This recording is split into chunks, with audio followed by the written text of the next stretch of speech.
Warning: Aboriginal and Torres Strait Islander viewers are warned that the following program may contain images and voices of deceased and missing persons. Welcome to the Vanishing Voices podcast. I'm Robin Cotman, Principal Investigator at CIS. Throughout my career, I've worked on many difficult cases, each with its own set of challenges and mysteries. But none have been as complex and heart-wrenching as the case we're diving into today, the suspicious and mysterious disappearance of Wesley Lockyer in October 2022. Wesley is a young man from the Jinpurinya community in a remote area near South Headland, Western Australia.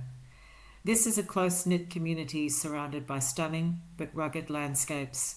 Wesley was a proud Nyamal ranger and cared for this vast, remote land. His story is one that demands to be told. In this podcast, we'll peel back the layers of Wesley's suspicious vanishing, scrutinise every detail, and chase down every lead. Our mission is clear: to bring Wesley home and provide his family with the answers they so desperately need. But by exposing the information we have, we will possibly cause tension and upset to some, which is not our intention. Our only focus is finding Wesley. So, join me as we unravel the dark mystery behind these vanishing voices and seek justice for Wesley Lockyer and all those who have vanished under such chilling and suspicious circumstances.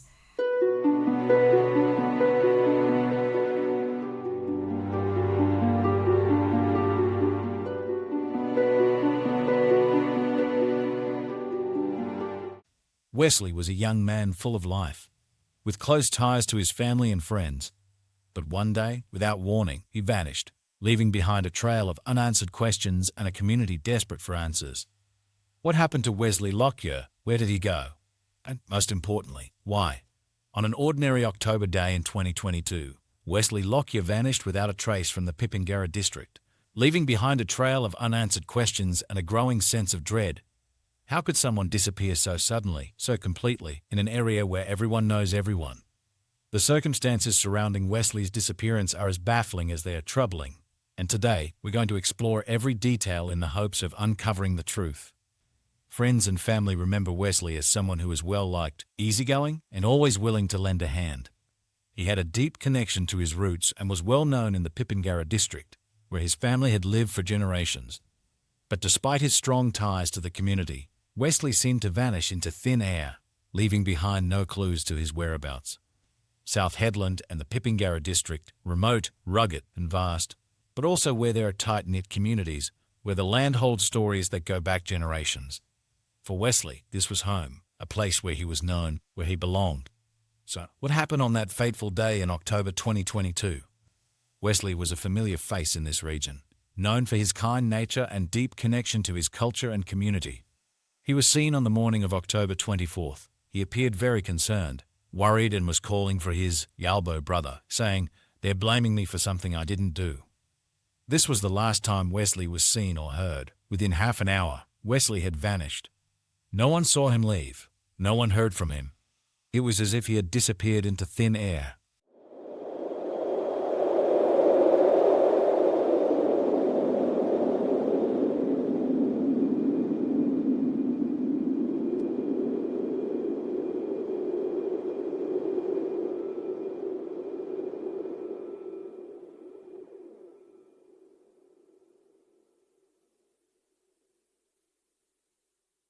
Does some lives matter more than others? For most people, the idea of a loved one vanishing, being murdered is beyond comprehension. But it's a scenario that is too familiar for many First Nations communities. And who'd ever thought that it ever happened to you or to us? Because, life's quite blasé. Get around the community, you travel, and who'd ever think it'd happen to you? And it's like anything else in life. Who'd ever think it'd happen to you? I'm trying to take the emotions out of what we're talking about, even though it's difficult as it is, because a lot of family members are here, including my sister. But my nephew went missing. from our community. We reported to the police, and 1 week later, as you know, most of our Aboriginal kids tend to travel throughout the Pilbara visiting family. And that's one of the stereotypes that the West Australian police seems to have. That, oh no, young black kid, go and walk about. And that's the perception that we have within the police force. But this also coincided with 2 other Indigenous males from the northwest that was missing on the same month of October. A young Lockyer boy from Rovan and a young Aboriginal male from Fitzroy Crossing. And as I mentioned, we really appreciated that the WA Police in their efforts to conduct searches. Questions still remain, should the police have done more?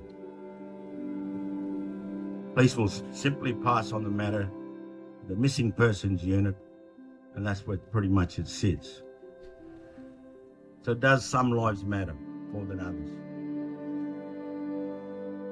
And the greatest irony is that as we sit here today with our forlorn faces and our sadness, watching a sister, other family members go through this grief, the scariest thing right now, right this second, is that those perpetrators are still out there. They are still in our community. Who's next? Whose kid is next?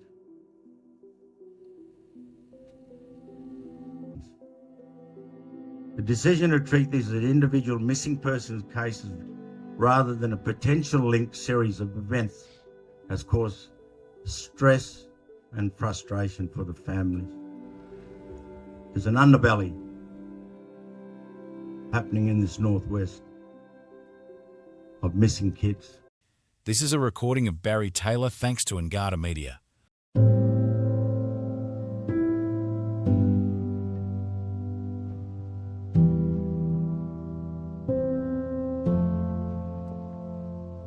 As investigators, we're trained to look at the facts, to piece together the puzzle, one clue at a time. But in Wesley's case, the puzzle pieces seem to have been scattered far and wide. His last known movements offer little to go on. He was seen in the yard at his home, but after that, nothing. No phone calls, no sightings, no evidence of where he might have gone. But Wesley's disappearance wasn't just an isolated incident, as we have found. In the months after his vanishing, there were whispers of trouble in the community, unrest, tensions, and a sense of unease that many brushed aside as just rumors. But could those whispers hold the key to understanding what really happened to Wesley?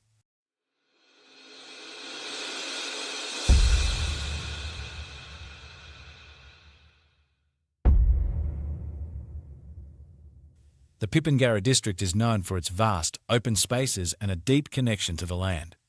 But it's also a place where secrets can be buried, where the truth can be hidden in plain sight. As we began to dig deeper, we uncovered something disturbing. Wesley's disappearance might not have been an accident. There were signs, however subtle, that something more sinister was at play. Witnesses' stories kept changing, pieces of information were being fed forward, and the rumors were growing and spreading like wildfire. Who was connected to Wesley's disappearance? Was Wesley being wrongly blamed for something far darker than anyone could have imagined? At first, there was hope. Maybe Wesley had gone off the grid for a few days. Maybe he was with friends, or maybe he just needed some time alone. But as the hours turned into days, and the days turned into weeks, that hope began to fade. Wesley's family reported him missing, and the police launched a search operation. They combed through the bushland, the roads, and the remote areas surrounding Jinpurinya. But they found nothing, no trace of Wesley, no sign of a struggle, no evidence of foul play. It was as if he had simply vanished into thin air. The community rallied around the family, organizing searches, spreading the word, and doing everything they could to find Wesley. But despite their best efforts, nothing was found that could explain what had happened. Local authorities have intensified their search for Wesley Lockyer, a young man who disappeared under mysterious circumstances from South Headland in October. Despite extensive searches, no new leads have emerged. Police are urging anyone with information to come forward.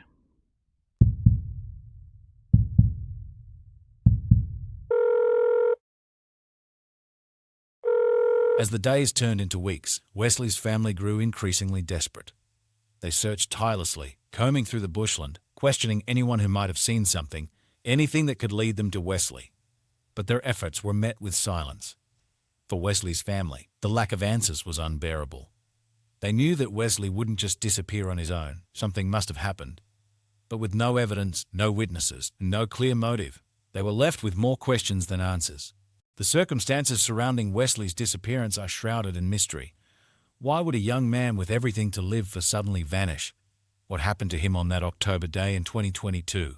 And why has no one come forward with information that could help solve this case?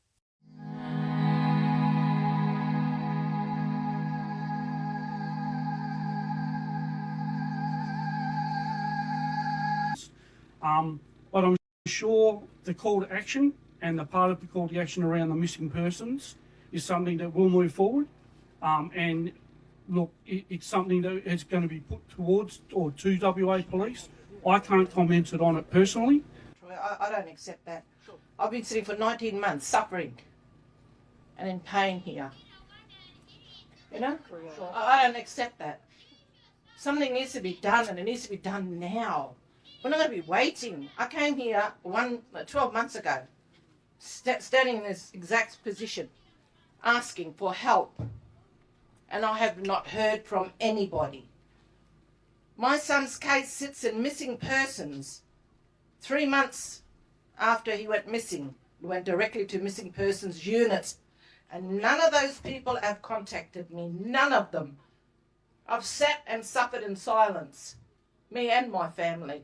You know, I don't accept what you're saying. I need you to do something right now. Honestly, this is a disgrace. Our children are missing.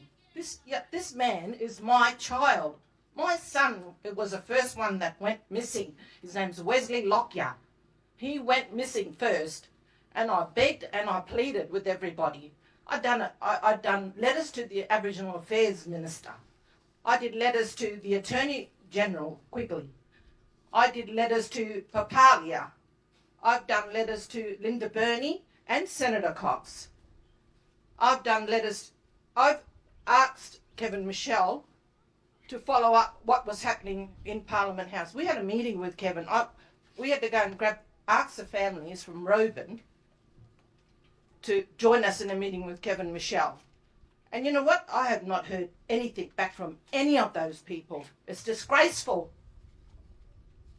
Aboriginal Affairs Minister, white man, Mr. Beauty at the time. You know, they don't give a damn about us. They really don't. None of them give a damn about us. You know, they don't care. There's no duty of care. There's no care factor here. You know, I'm not accepting nothing from the police. I want you to do something. And we need a task force to deal with this bloody issue here. My son was the first one that went missing. There's 5 more kids went missing after it. You know, bloody do something. One is do something about it. I've had enough. Seriously, I've had it enough. And apologies if I'm raising my voice and going overboard, but I tell you what, none of you would ever know how I bloody feel to be in bloody pain and constant. Thank you.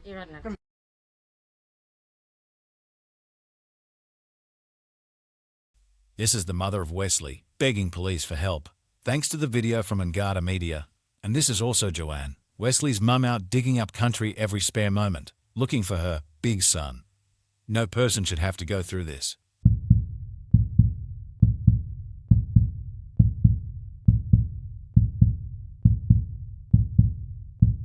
In the absence of concrete evidence, theories began to emerge. Some speculated that Wesley had met with foul play, that he had crossed paths with dangerous individuals who sought to silence him. Others believed he may have been forced to leave, taken against his will to a place far from home. But without proof, these theories remain just that, theories. The more we investigate, the clearer it becomes that Wesley did not just wander off into the vast land of his own free will, as police would like us to believe. There are whispers in the community, rumors of foul play, suspicions of criminal activity, and theories about what might have happened. Some say that Wesley was caught up in something bigger than himself, that he might have seen or known something he shouldn't have. Others believe that his disappearance is linked to the darker undercurrents running through the area, the drug trade, the violence, the secrets that people keep hidden. But without solid evidence, these remain just that, rumors and theories. These rumors are escalating as more males in the Northwest are vanishing without a trace under similar circumstances.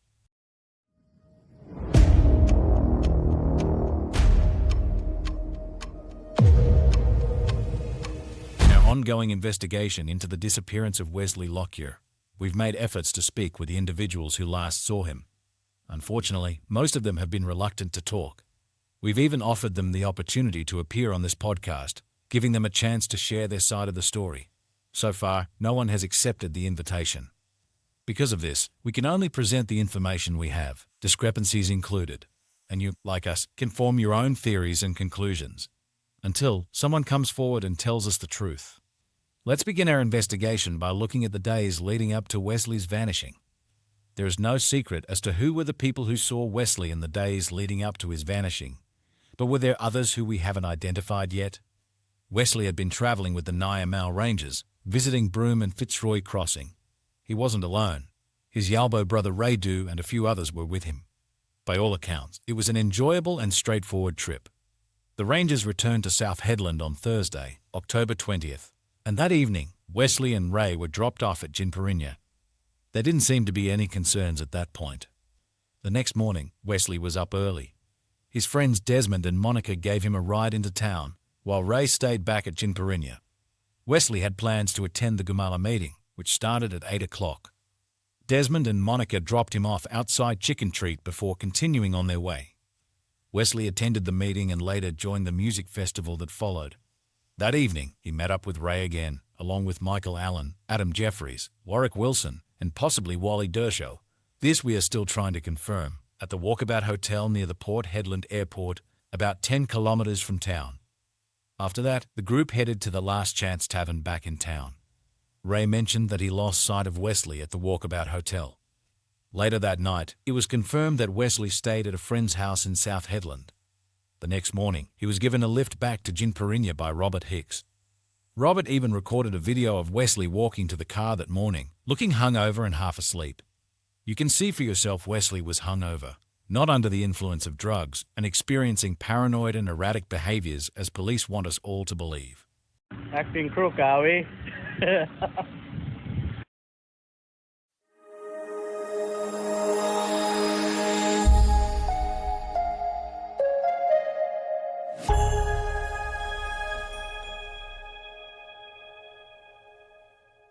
Later that morning, around 11 o'clock, Joanne's partner Pete went to check on Wesley at Jinpurinya. He knocked on the door, and Wesley answered, confirming this as reliable information that Wesley was home and appeared in a relaxed state.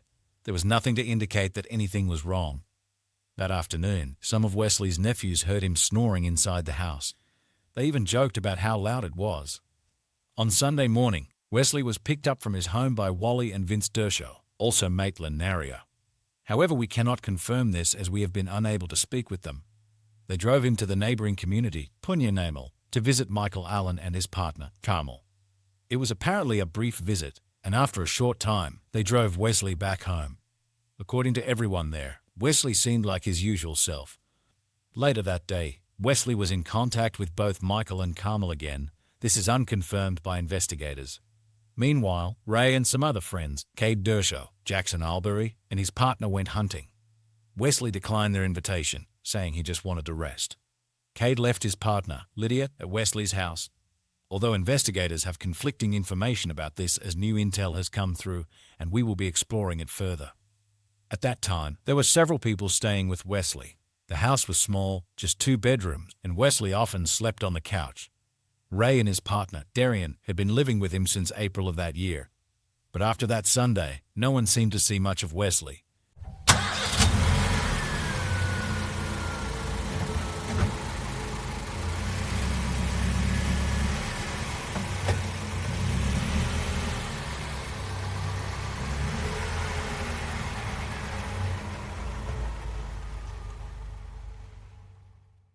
Wesley wasn't seen again until Monday morning. Who do we trust? The stories all vary. Someone knows what happened to Wesley, or at least why he vanished. In the next episode, we will expose the details of Wesley's last day and the increasing suspicions as new evidence comes forward. We will dive deeper into the rumors circulating and where investigations are currently at. We will also discuss how police have handled this case or not handled, as we are beginning to find out. Private investigators have approached police a number of times in the hope of working together to find Wesley, only to have the door shut in our faces. Police hide behind the badge, they hold the power and all the information, yet justify their inaction by filing Wesley's case in a bottom drawer as a missing person. He just wandered off, as that's what everyone thinks Indigenous people do. To highlight the issues CIS investigators are having with solving this case, we requested a copy of the incident report, only to be told police cannot release that information without Wesley's consent. At the end of the day, we will not stop until we find Wesley.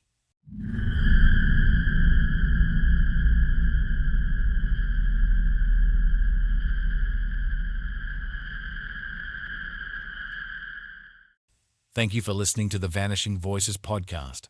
If you have any information about Wesley's disappearance or know someone who might, please reach out to us. Together, we can bring Wesley home and give his family the closure they so desperately need. We are not podcast producers. We are expert private investigators who need to get cases such as this out to those that will listen. As we've seen on many occasions, the authorities responsible to serve, protect and get justice for the community don't want to act. Stay tuned for our next episode, where we'll dive deeper into Wesley's life, his connections, and the possible reasons behind his disappearance. Until then, I'm Investigator Jake, and this has been Vanishing Voices. Stay safe and keep searching for the truth. This podcast was brought to you by Cotman Investigations in Australia. If you have any information, please reach out to us via our website at www.cotmaninvestigations.com or our Facebook page.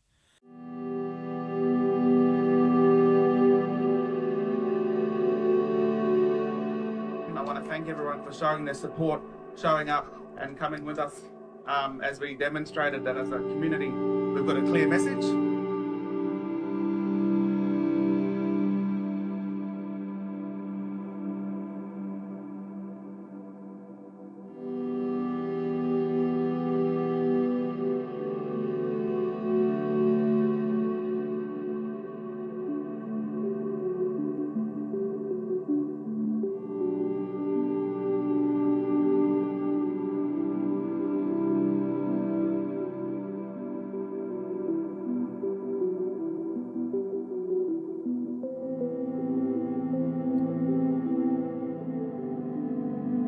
That we are, as a community and as people, we want change.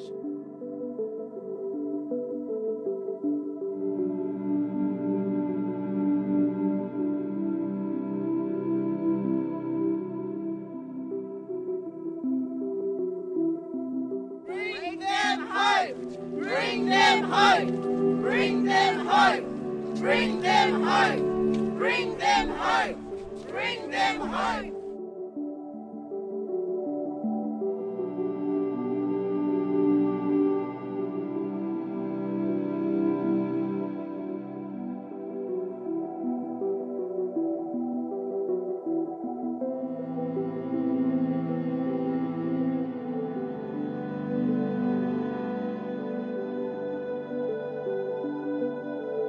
I can't describe how much I appreciate you all being here. Thank you so much, everyone.